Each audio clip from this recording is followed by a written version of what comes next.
Together, let's take a closer look at this second 300 SD I recently acquired. If you notice right off, it's cosmetically in much better condition than number one. Take a look at those headlights. Those headlights are in real good condition. And overall, the paint's not too bad. There are some rust spots. The car did come down from Canada. It's a US model, but it came from Canada, so I'm going to be looking underneath for rust. But what really piqued my interest on this ad that showed up on Craigslist was that the seller said that this one, which had been sitting under a carport for about 10 years, only had 75,000 miles on it. And you can imagine, I thought, man, if I could go there and get one of these with a good engine, because he did say this has a bad engine in it, but with only 75,000 miles, maybe I'm going to get a real cream puff when I get through doing an engine transplant. I've done this before where you get a good car with a bad engine, a bad car with a good engine, and do the swap. And so I got really excited when I went there. And the first thing I did was I went and looked at this car, not the other two. So I opened the door, and right away, I mean within 5 seconds, I knew this car did not have only 75,000 miles on it. Let me show you what I saw. As I walked up to the car, the seller explained that the speedometer's in kilometers and it's only saying 125,000 kilometers. So you do the math, you know, it's kind of around that 75,000 mile range. But right away, I looked at the steering wheel. Look at this. Totally smooth right here. Even smooth down on the sides. Now you've seen my other videos and you know that if a steering wheel only has 75,000 miles, you're going to have a lot of texture on this steering wheel. At the close of this video, I'll go take you and show you a steering wheel that's got 130,000 miles on it. You can see the difference. But not only is the steering wheel worn off, look at the steering box play. 3 inches.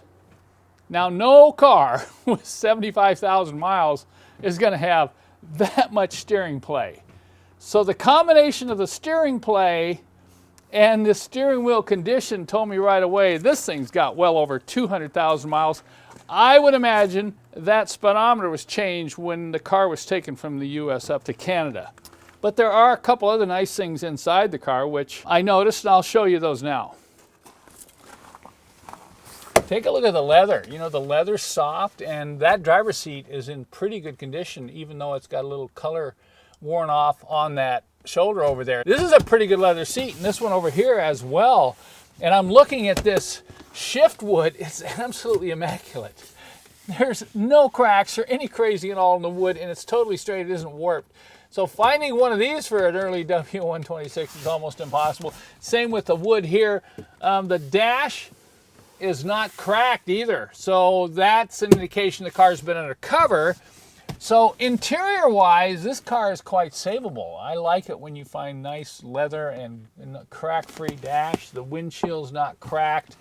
But let's go take a look at the trunk. You know how I like looking at trunks. Before I open the deck lid, there's something awry here. Take a look at this. This says 420 SEL. Well, this is obviously not a V8 Mercedes, so somebody's changed the deck lid here. Well, the trunk's been very wet. It's got some mold, but there's something else in here. You know, I noticed when I was looking inside the car, there's a really bad smell there.